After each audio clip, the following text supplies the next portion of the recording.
Right, now let's go into how we can create a brick wall that we later on can bake to our normal map.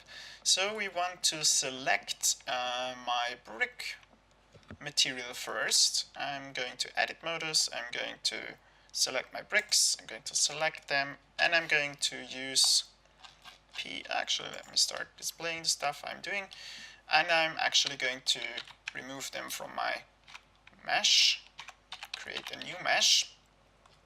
And now on this mesh, I want to clean up this whole thing a little bit, because we want to have very cubish kind of mesh information. So we want to have a lot of rectangles that don't have too many diagonal lines to them. So the way I'm going to start doing this is I'm going to remove some of those faces. By the way, don't worry too much about redesigning your whole mesh in the high poly, because we're going to need to unwrap them anyways, like from a new, we need to unwrap them in a new way anyway, so it's not that tragic. I'm actually going to put them here, and here I'm going to reduce those to this, remove doubles, just going to create a better looking mesh. And here, for example, I can also try this, and then I'm going to remove this face here, to remove this, I'm going to put this here, and what I can do now, maybe here we can also even start on how we can change this. Maybe we make a loop cut here, then we position them here, that looks fine.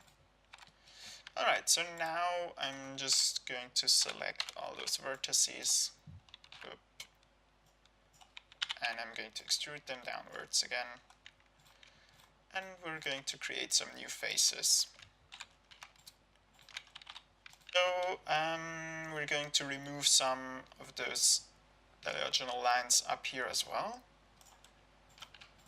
Select this, remove, and here as well. And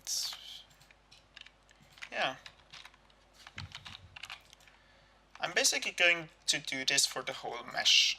And something I want to point out is it's not necessary to do this, but it can definitely help. Actually here,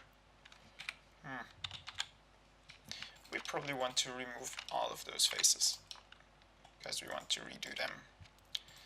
And I'm going to put them here. It already looks a lot nicer.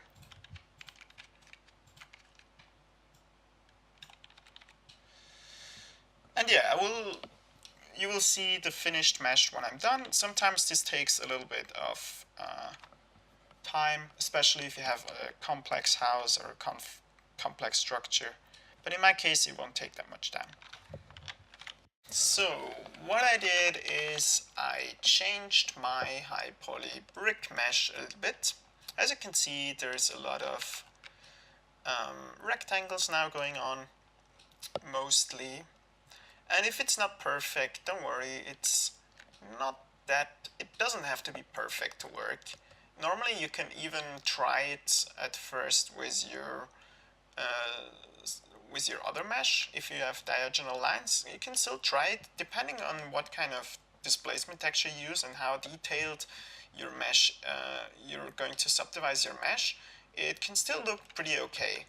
But in my case, I wanted to be sure that the textures I'm getting here are nice and clean, so that's why I'm going to use this subdivision. And what we can see here on the right is a total mess. Actually, what I'm going to do is I'm going to select this part of my mesh, because I don't really want to add any more detail to this. So I'm going to remove this from my selection. And this other stuff I think I want to work with. So what I normally do with a building is I have three different sides, and I'm just going to unwrap this as I want to. But actually I'm going to unwrap this first because this is a little bit different. So this unwrap looks fine. In this mesh I didn't change a lot from the simple mesh, right? There's no details added, but that's going to work fine. And for the rest, I'm just going to project from view. So I'm going to select everything, maybe everything but this. And I'm going to project from this view. And now we have those two sides. And I'm going to project from this view as well. So I want to deselect everything. I'm going to select all of those meshes. Yes, perfect. And I'm going to project from view. And I'm going to select everything and press Ctrl A to make everything the same size. Because I want the bricks to appear everywhere in the same scale. And this thing here, we need to unwrap a bit better. So I'm just going to basically unwrap this like that. Again, Ctrl A. And now we're going to scale, no wait, this texture, actually you don't see this texture. I'm sorry, I already tried it a bit. So what you're going to see is we have like here the UV, and now we're going to add some modifiers to see how this will look. Alright. And normally before you start doing this, I would advise you to save your stage, because sometimes depending on your settings it can crash because it's very resource intensive what we're doing now, for some computers anyway. So we're going to this modifier panel, and I'm going to remove this mirror modifier because we don't need it right now. And I'm going to instead add this subdivision modifier. And we're going to put this on simple subdivisions. And if we press C, if we go into the wireframe mode, we can see what it does. It will just add a lot more detail. And I think we're going to increase this to around 5. As you can see, the detail is not everywhere perfectly. Like, there's less detail on those faces than in the middle. But overall, it will be enough. So now we're going to add the second modifier, which is going to be our displacement modifier, which is here, displace. And we can see it does stuff, and it doesn't do what we want. So first of all, I'm going to set the strength to 0, 0, 0 something. So really tiny number. And then I'm going to add a new texture. And we're going to call this texture displacement. Okay. And now we can go into our texture tab. We choose this bar here, and we're going to select our displacement. I'm going to open a texture. And I have a folder here already. And displacement textures, you can Google them, or you will also find some better detailed ones which you can buy, or you can create it on your own using some filters with Adobe Photoshop and whatnot. It's basically a very simple texture. It's only black and white information, and white means it's going outwards, black means it's going inwards, and gray is a middle kind of thing. So in this case we have an extreme strong black and white texture. We're going to use this brick texture. I'm going to open this.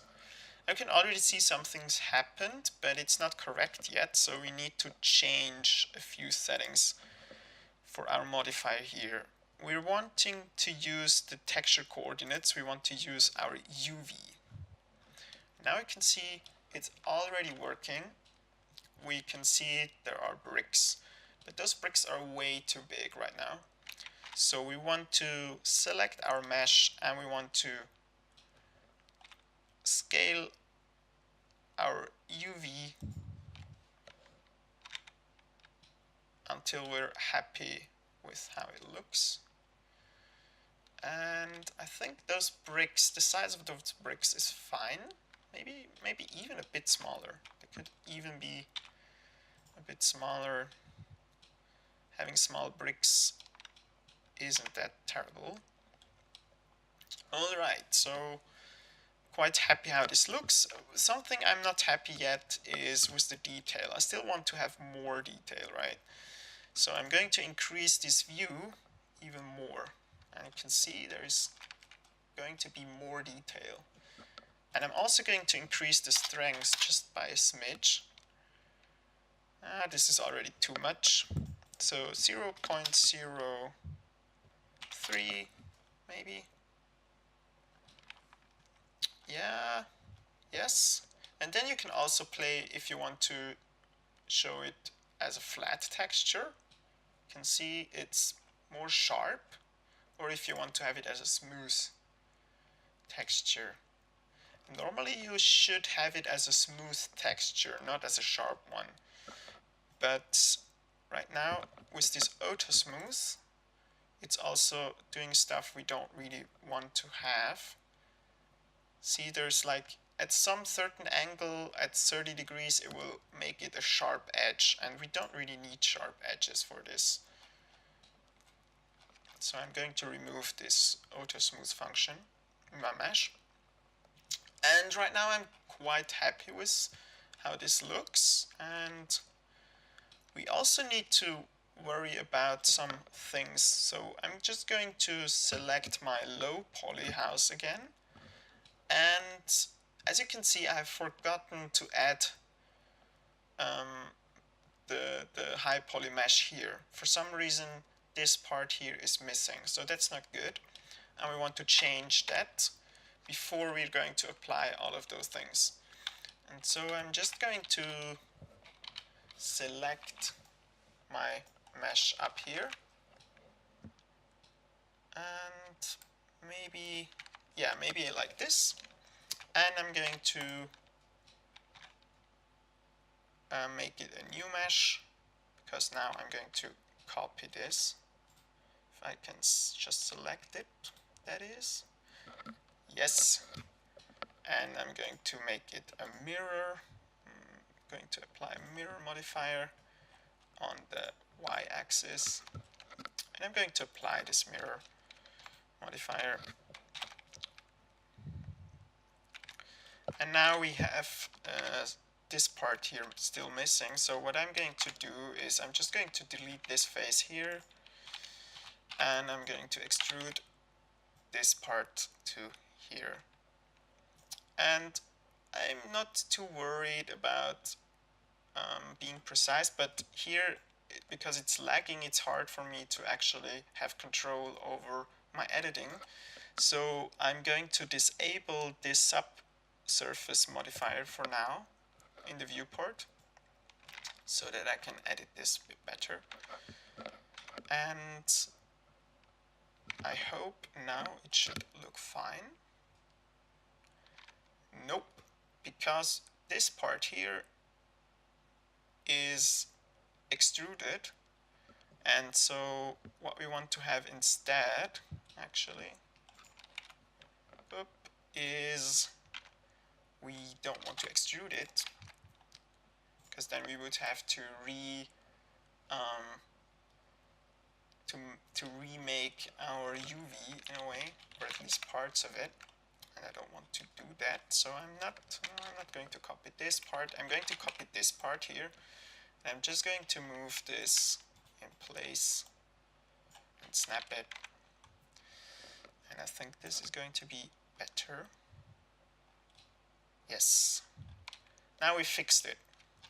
And the more precise you work in the first place, the better it is, of course, but sometimes you just make some mistakes and that's fine. I mean, you can still correct things later on.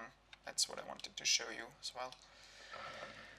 Okay, so we have this thing ready to go, our bricks, and so I'm going to apply the subsurface modifier and our displacement modifier. And now this is our super high poly mesh, and to change this is nearly impossible because it has so much in mesh information, it's hard to edit. So before you apply all those modifiers, be sure that you are happy with your result, right? Otherwise, do a copy beforehand of your high poly mesh with the modifier still active but not applied, and then you can always come back to this. Alright, now what I'm going to do is add some more details, and then we're going to talk about how we are going to bake our information to our low poly model. Till then. So after adding some details to my windows and to my door, like a door handle and those boards in front of the window, I can try to maybe make this also smooth. I can try to add some details to my rooftop. I'm actually going to just select everything from my roof. This not, please. And hope I have all of the necessary things. Yes, and I'm going to press P to make this single mesh. And I'm going to probably use something called sculpt mode for this roof here. First of all, I want to get rid of this modifier. Now maybe going to sculpt. I'm actually going to use this modifier. I'm actually going to apply. So I'm going to mirror everything. So we have the whole roof in the way it should be in the end. And I'm going to start using this auto smooth function. I'm going to increase this because we don't want to have those crazy angles. And now we're going to use this sculpt mode here.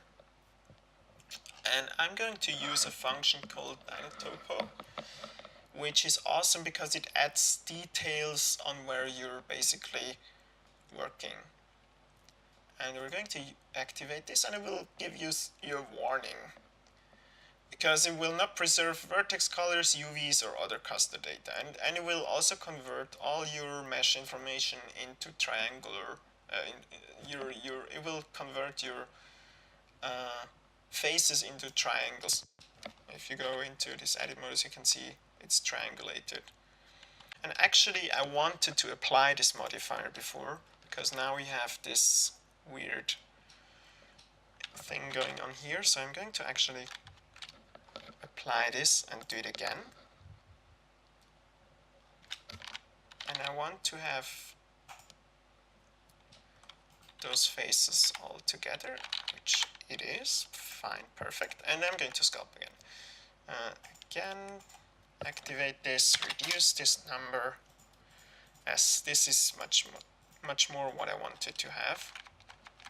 It's still a bit strong, the effect, so you can actually control this up here, or you can use Shift F to control how hard the brush is, and F to scale the brush, right? And we're just going to create some details. With Shift I can also make this a bit smoother, and I think I also want the same stuff happening up here. Is my roof having this kind of shape. And probably a little bit of this also on the borders.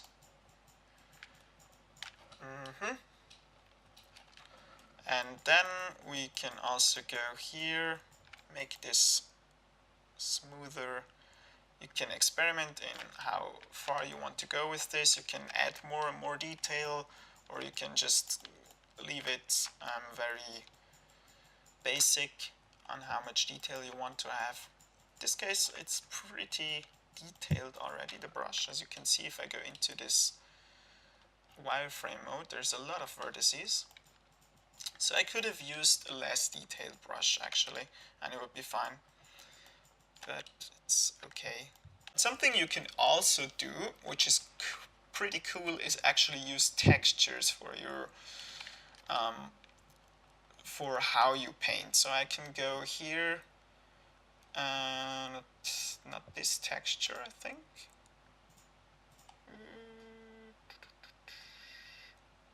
Maybe it actually is this texture here. Yes, it is. And I can use a new texture, and I can probably use a random thing here. Let's try it out. Brush texture, right? And I don't want to use an image. Maybe I want to use something like this. Yes, and you can see there is going to be this information displayed. I'm actually going to use this, but with less effect. So it's not that noticeable. And so you can already see there is